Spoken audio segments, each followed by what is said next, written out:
तालिबान ने अफगानिस्तान पर कब्जा कर लिया, कोई असर हुआ क्या वहां?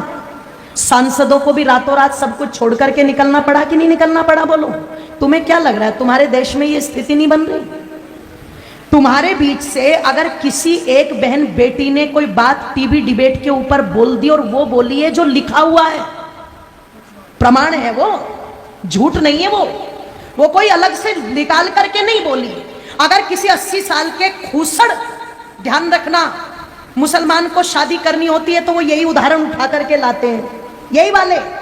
पर आज यही बात अगर किसी बहन बेटी ने बोल दी और उनकी तादाद, उनकी हिम्मत देखो इतनी बढ़ गई कि उन्होंने जगह जगह देश के अंदर आग लगा दी। जब तुम्हारे शिव जी के बारे में बोला तो किसी के कानों पर चू तक नहीं रेंगी। तुम्हारी माता पार्वती के बारे में बोला तब कानों पर चू तक नहीं रेंगी। उन्होंने सीता को व्यभिचारिणी बता दिया तो तुम्हारे कानों पर चू तक नहीं रेंगी। सरेआम वो मौलवी बैठ करके टीवी डिबेट में हिंदू देवी देवताओं का अपमान करते रहे, किसी के कानों पर चू तक नहीं रेंगी। कोई भेड़िया नहीं निकल के आया, पर एक बात नुपुर शर्मा ने कह दी और सारे कुत्तों के झुंड निकल करके सड़कों पर आ गए। जरा सोच करके देखो, तुम्हें क्या लगता है ये षड्यंत्र नहीं है? तुम्हें क्या लगता है ये पहले से कोई योजना नहीं है? आप जाते हो इबादत करने के लिए और उधर से एकदम से इतने पत्थर तुम्हें कहां मिल जाते हैं कि पुलिस वालों को पीछे हटना पड़ता है, पर वो पत्थर खत्म नहीं होते। आपको क्या लगता है इसके पीछे कोई योजना नहीं है? और इसके पीछे कोई योजना नहीं है कि जो भाईचारे के गीत सुनाए जाते हैं वो सारे के सारे गीत हमारे लिए है, क्या वो उन पर गीत लागू नहीं होता? अगर इतने शांति के स्थापित करने वाले हैं, अगर इतनी अल्लाह ताला की इबादत करने वाले हैं, तो जब नुपुर शर्मा के लिए देश में आग लगा दी तो जिन कुत्तों ने, ध्यान रखना, कन्हैया लाल की गर्दन काटी है, उनके लिए भी सड़कों पर आना चाहिए था कि नहीं आना चाहिए था?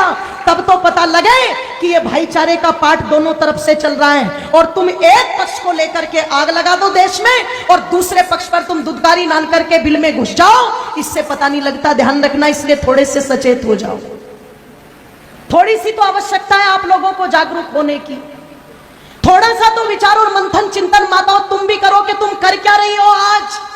एक एक तुम्हारा बेटा, उसे तुमने इतना फुसफुसिया बना दिया, इतना फुसफुसिया बना दिया कि वो 15 मिनट धूप में नहीं खड़ा हो सकता, वो 2 किलोमीटर पैदल नहीं चल सकता।